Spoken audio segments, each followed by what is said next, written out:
এটা আবার তুমি কি পরে এসেছো? আপনার মেয়ের নাইটি। কেন আমার মেয়ের নাইটি পরে এসছো কেন? আপনার মেয়েকে জিজ্ঞাসা করলাম কি পরবো, বলে ধরতারি কিছু একটা পরে এসো না, তাড়াতাড়ি এসো। কিন্তু বাড়িতে গিয়ে দেখলাম আপনার মেয়ের নাইটিটা ঝুলছে। এটা তুই কাকে ধরে এনেছিস রে? কেন স্যার আমাকে?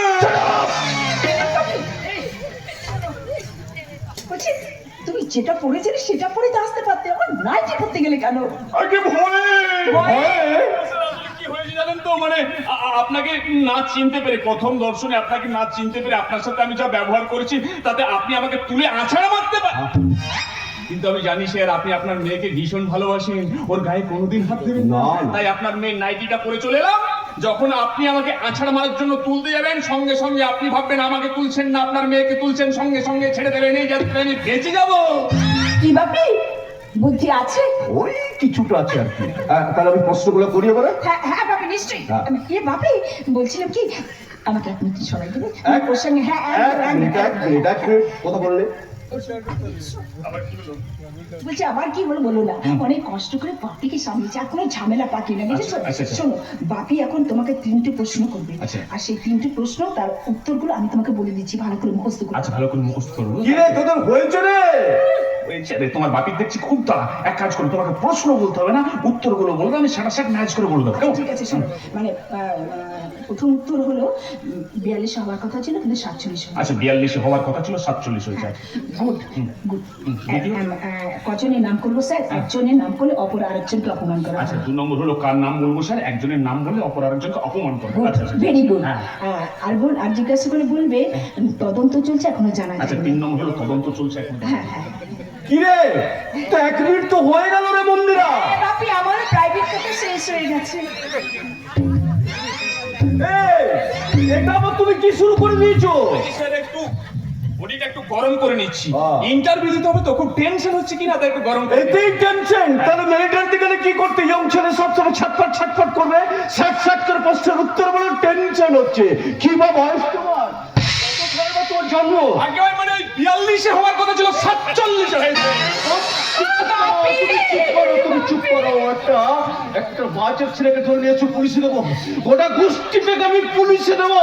এই, তোমার বাবার নামটা কি? আগে স্যার কার নাম বলবো? একজনের নাম বললে অপর আরেকজনকে তো অপমান করা হবে। তুমি কি পাগল? তদন্ত চলছে, এখনো জানা যায়নি। মন্দিরা মা, তুই কি একই বিয়ে করবি রে মা? বাপি ওকে আমি ভালোবাসি, আসলে ও খুব সরল, তোমার দমকি সব খুলে ফেলেছে বাপি। মানে তুমি খাওয়াতে পড়াতে পারবে? তোর বাড়ি ঘর তোর আছে তো? হ্যাঁ বাপি, সে বিষয়ে তুমি নিশ্চিন্ত থাকতে হ্যাঁ, পারো। সেটা আর হতে পারছি কই। হ্যালো, তিনি? হ্যাঁ, বলো। আরে ঠিক আছে। তোমাকে নিয়ে আমি পারি না, আবার নতুন করে কোনো ঝামেলা করো না। শোনো, যেটা বলছে মন দিয়ে শোনো। বলো। বাকি তোমাকে জিজ্ঞাসা করতে পারে বাড়ি ঘর দৌড় আছে কিনা, মানে মাস গেলে তুমি কত ইনকাম করো, আচ্ছা। এগুলো জিজ্ঞাসা করতে পারে। আচ্ছা। আচ্ছা তুমি যখন বলবে না, মিথ্যে করে একটু বাড়ি বাড়ি বলবো তো? হ্যাঁ, প্রথমে পরে কিন্তু আমি ম্যানেজ করে নেবো, বুঝেছো? কোনো চিন্তা নেই, আমি একদম বাড়ি দেবো। কি রে তোরা আবার কি গুজুর আরম্ভ করছিস রে? কিছু না বাপি, মানে আমি ওকে বলছিলাম আমার বাপি উপর থেকে রাগি হলে কি হবে, ভিতর থেকে ভীষণ ভালো মানুষ। তাহলে হ্যাঁ মা, তুই তাহলে একে বিয়ে করবি? ওকে যেন আমি বাজবো না বাপি। আরে ঠিক আছে। তাছাড়া তুমি তোর বাবার মতো নিজের মতো করে গড়িপিটি করে না বাপি। আরে তোর ইচ্ছে মানেই তো আমার ইচ্ছে রে মা। ঠিক আছে, এই যে শোনো বাবা, যা হওয়ার হয়ে গেছে, আমি তোমাকে ক্ষমাও করে দিলাম। তবে একটা কথা বাবা, প্রত্যেকের শরীর সম্বন্ধে আমি একটু বেশি চিন্তিত। আসলে শরীর ভালো না থাকলে আবার মন ভালো থাকে না। তুমি এক কাজ করো বাবা, তোমার রক্ত পরীক্ষার রিপোর্টটা আমাকে আবার দেখিও। বড্ড রোগা মনে হচ্ছে, পেট খারাপের একটা লক্ষণ থাকতো। তা হয় বাবা, ওই আমার কিছু নেই তো? মন্দিরা বলেছে যা বলবে একটু বাড়িয়ে বলবে। আরে আমাশা কি বলছেন বাবা? আমার আমাশা আছে, দাঁত আছে, আদা আছে, চুলকানি আছে, এমনকি যক্ষা পর্যন্ত আছে। মন্দিরা আর বাড়াবো? যক্ষা মানে টিভি?